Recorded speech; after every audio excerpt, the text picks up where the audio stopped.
A noite cai, e com ela, o medo. Em 2025, a Espanha foi consumida por um incêndio de proporções inimagináveis, destruindo mais de 343 mil hectares de floresta e afetando vidas de maneira irreparável.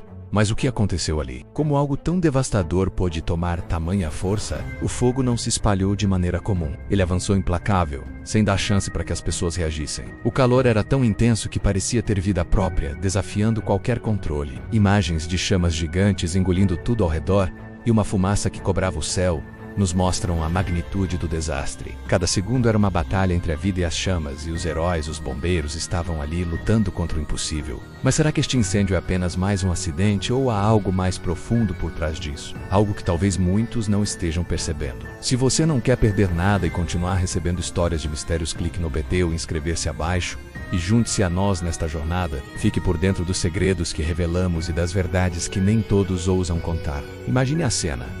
As cidades de Ourense, Zamora e Extremadura se transformam em um verdadeiro inferno. Os incêndios que tomaram essas regiões não foram apenas grandes, eles foram incontroláveis, avançando com uma ferocidade que parecia vir de outra realidade. As florestas, antes densas e verdes, agora estavam sendo consumidas pelas chamas. Cada árvore que caía parecia um grito desesperado, uma luta perdida contra o inevitável. Em Ourense, as chamas destruíram mais de 30 mil hectares de floresta. E de repente o que parecia ser apenas mais um incêndio florestal se tornou um pesadelo sem fim. E não foi só o tamanho da destruição que chocou, mas a rapidez com que o fogo se espalhou. Como se tivesse algo mais por trás, algo que controlava a direção do vento e das chamas. Em Zamora e Extremadura, o fogo avançou ainda mais, queimando terras que pareciam intocáveis. Em algumas áreas, o fogo chegou a mudar de direção de forma misteriosa, como se o próprio vento tivesse se tornado cúmplice do desastre. As imagens de incêndios tomando o céu e transformando tudo em cinzas foram um retrato de um pesadelo que ninguém jamais imaginou viver.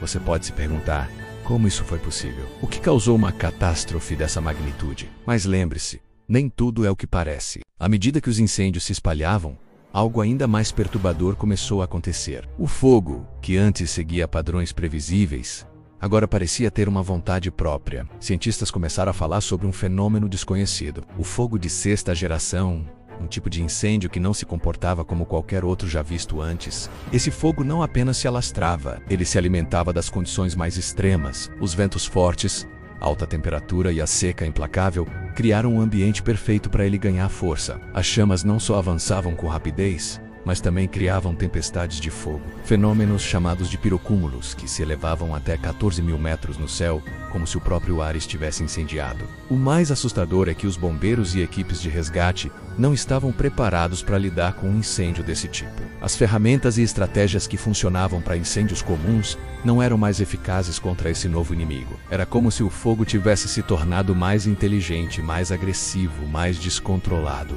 Em meio a tudo isso, uma pergunta surgia.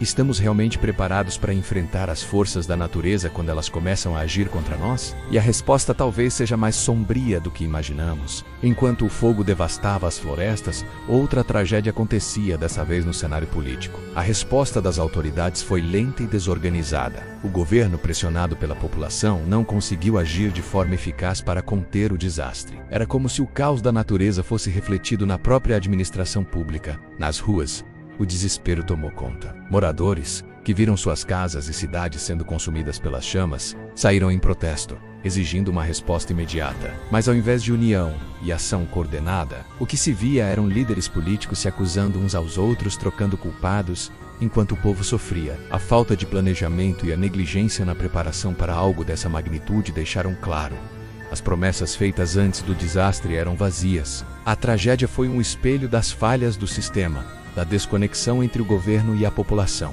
A confiança foi quebrada e o que deveria ser uma ação de resgate se tornou uma batalha política. Com cada dia que passava, a distância entre as pessoas e seus governantes se ampliava, e a esperança de ver uma solução real parecia cada vez mais distante. Mas o pior de tudo talvez fosse o silêncio das autoridades diante da situação. Em tempos de crise, a ausência de uma liderança forte é ainda mais devastadora do que o próprio desastre. O fogo não foi apenas um desastre humano ou político. Ele também deixou cicatrizes profundas no ambiente. O que restou depois das chamas não foi apenas um campo de destruição, mas um ecossistema arrasado, com consequências que podem perdurar por décadas. As áreas de proteção ambiental, que antes abrigavam uma biodiversidade única, agora estavam devastadas. O fogo não só destruiu florestas, mas também matou animais que dependiam dessas terras para sobreviver. Algumas espécies, já ameaçadas, agora enfrentam um futuro ainda mais sombrio. As chamas alteraram para sempre o equilíbrio natural da região, deixando um vazio que será difícil de preencher. Além disso, o impacto nas emissões de coal foi alarmante. As florestas queimadas liberaram uma quantidade de gases de efeito estufa nunca antes registrada, acelerando ainda mais as mudanças climáticas. O ar, que antes era limpo, agora estava carregado de fumaça e poluição,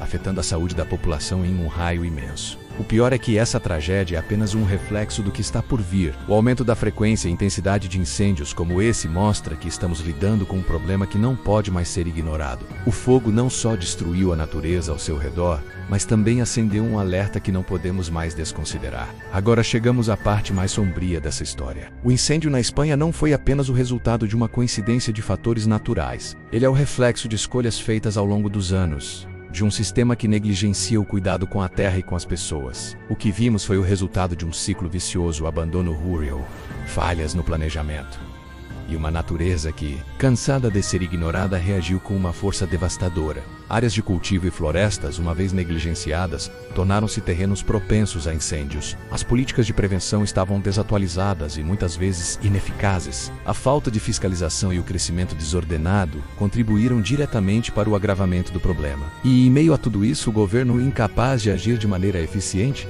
viu o desastre tomar proporções inimagináveis. Mas o que está por trás disso? A resposta não é simples. Talvez seja a falta de visão a longo prazo, a busca incessante por lucro em detrimento da sustentabilidade. Talvez seja a pressa em modernizar sem pensar nas consequências. O que sabemos com certeza é que, se não tomarmos medidas agora, desastres como esse serão apenas o começo. Estamos em um ponto de inflexão. O futuro da natureza e de nós mesmos depende das escolhas que fizermos a partir de agora. Precisamos urgentemente repensar nossa relação com o ambiente, antes que seja tarde demais. Se você não quer perder nada e continuar recebendo histórias de mistério, clique no botão inscrever-se abaixo e junte-se a nós nesta jornada. Fique por dentro dos segredos que revelamos e das verdades que nem todos ousam contar.